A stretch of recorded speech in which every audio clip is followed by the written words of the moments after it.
beaucoup d'efforts nag pour nous expliquer et nous exposer le bilan du président. Je trouve quand même que c'est assez courageux. xam nga àddina loo gis rek njëlbeen gaa ci am solo. dëgg la li mu wax ci mbiru courant bi lu nit mën a tëg bët la. bon réew mi naka la ko Macky Sall jotee. est-ce que sénégalais yi ñoom ñoo ko fal wala dañu folli Ablaye Wade. loolu c'est une question très importante. parce que damay wax ne sénégalais yi ci boppam ba léegi falaguñu président dañuy folli rek. parce que ñoom bi ñu jotee réew mi. am na nu ñu doon waxee c'est-à-dire les 4 ou 5 premières années toujours il se référait à l'année 2012 pour wane ne foofu le pays battait de l'aile et que am na lu commencé di am donc d'une certaine manière toog nañu ay années yoo xam ne dañuy sànni xeer bilan au président de la République maître Abdoulaye Wade. C'est comme ça c'est de bonne guerre politique la rek. mais quand même au bout de 11 ans di nga mën a jël nag say responsabilité ne parce que boobaak léegi ñoom ñoo yor réew mi. bon li mu njëkk a wax nga xam ne point bu njëkk bi ci nga xam ne mën nañ ci juger état mooy li ñuy wax allocution de ressources. loolu ngay xool muy tali yi éducation bon le premier pouvoir muy régalien bi nga xam ne c'est de frapper monnaie loolu moom c'est pas grave mais c'est sombre ça. infrastructure yi muy wax muy tali yi muy autopont yi loolu yëpp da nga ciy teg bët. loolu amul loo xam ne mooy li mu wax naan lu ne faa nga kenn du ko jeex. ay TER yeeg BRT yeeg yooyu waaw.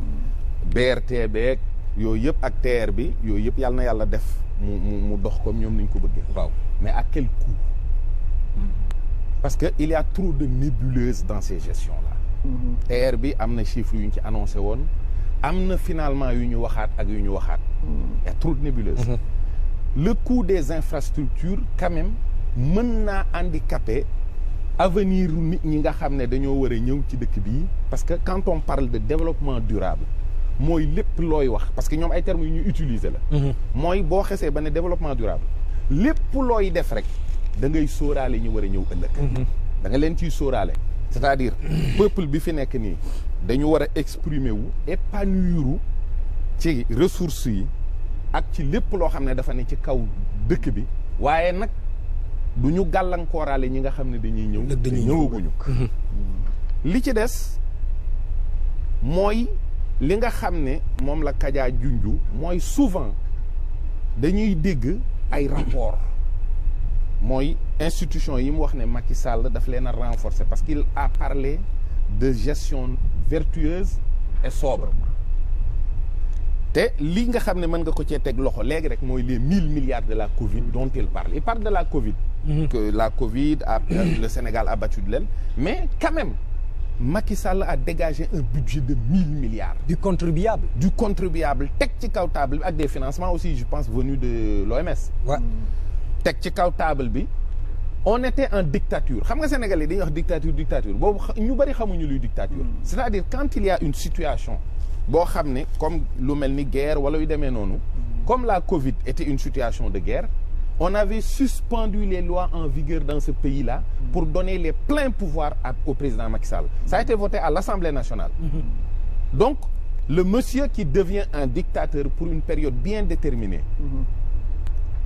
ñu jàkkaarloo ak scandalu 1000 milliards c'est-à-dire am na ci milliards Covid bi loo xam ne ay tricycle lañ ko jëndee yu jotewul ak Covid bi dara. ay fleurs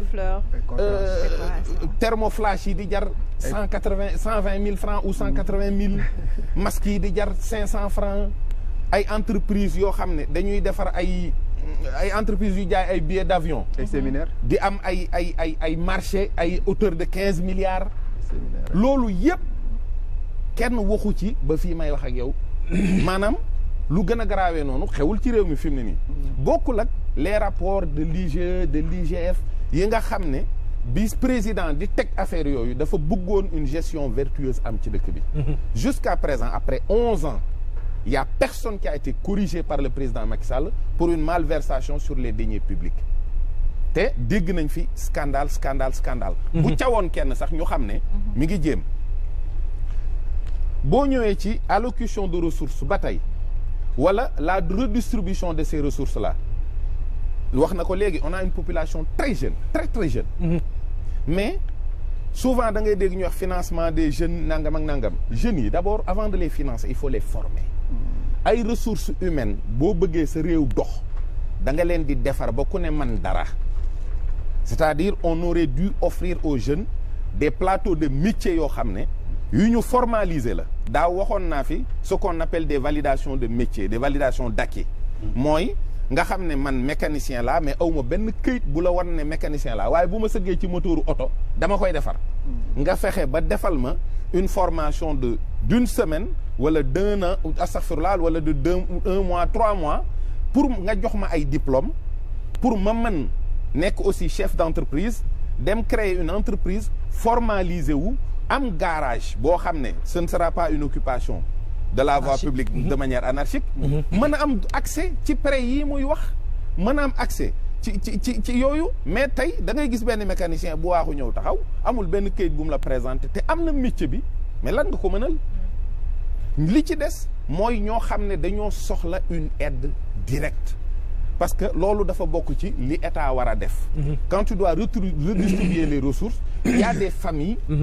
extrêmement pauvres dans ce pays très pauvres fii à Dakar am na ñoo xam ne bu ñaañee duñ reer am na ñoo xam ne dañuy gobar jaase waaw ba pare cette création de ressources et cette redistribution am na ci dëkk yoo xam ne ba fii ma xam nga en Afrique on est 1,2 milliard les 600 millions vivent sans électricité quand même 2023 lañ nekk maanaam je veux bien ko nangu ne Macky Sall def na lu bari ci réew mi mais pour man Sénégalais yi l'accès à l'eau potable l'accès à l'électricité l'accès à l'éducation l'accès à la santé l'accès au financement des jeunes qui ont été formés en amont loolu gis am nay effort yu baree bari yu ñu ci def waaye li ci des moo ëpp géej waxuma nag sobriété bi muy wax ak nébuleuse yi fi nekk ak coow yi bon il a dit il y a pas de bilan immatériel je le lui concède mais nous sommes en démocratie dafa wax ni dafa bëgg Sénégal am une opposition forte ça c'est le contraire des propos du président parce qu'il avait dit je vais réduire l'opposition à sa plus simple expression mooy peut-être opposition Sénégal benn photo la bu ñuy wékk rek bind opposition loolu nag moom mel na ni xëy na yàlla dimbaliwu ko ci parce que au début am na yu mu def ba effectivement l'opposition était devenue juste une image mu nappaaje leen daal voilà mais depuis quelque temps on a une opposition très forte que le président n'a pas fabriqué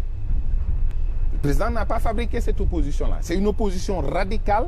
boo xam ne en termes de démocratie liñ leen muñal gis naa ne bariwul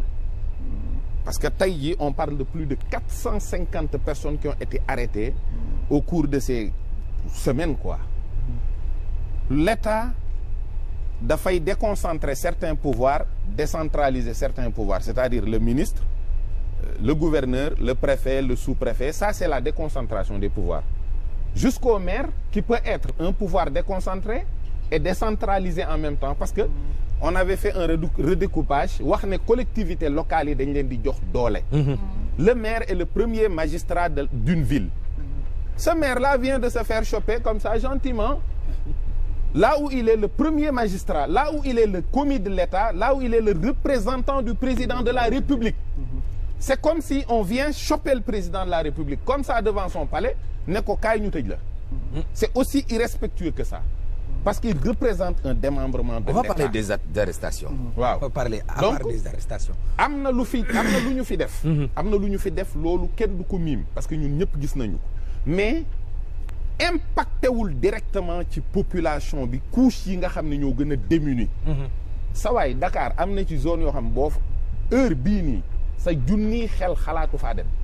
on parle de problème d'insécurité parce que mën ngaa waat ci yàlla ne dinañ la def dara.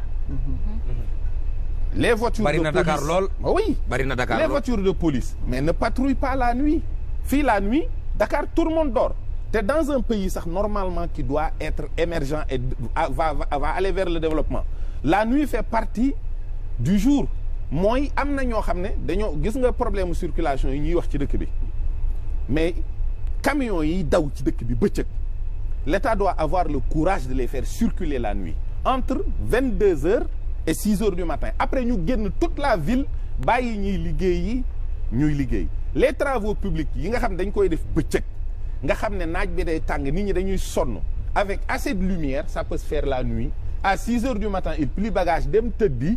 ñeneen xëy dem liggéeyi c'est comme ça qu'on organise un pays émergent nit ñi dañuy liggéey guddi di liggéey bëccëg gis nga fi mu ne nii boo génnee studio bi heure bi taal sa oto di ñibbi man fu sori laa dëkk mais damay taf ma àgg sama kër parce que doo gis oto nit ñi dañuy tëdd nelaw donc am na yu fi ne mais bari na yoo xam ne bon boo critiquer nag souvent sax dañuy defe ne da ngay critiquer pour critiquer wala daa am looy mais bari na yu fi xew yoo xam ne comme ni nga koy waxee nii rek on aurait pu mieux faire mais quand même nag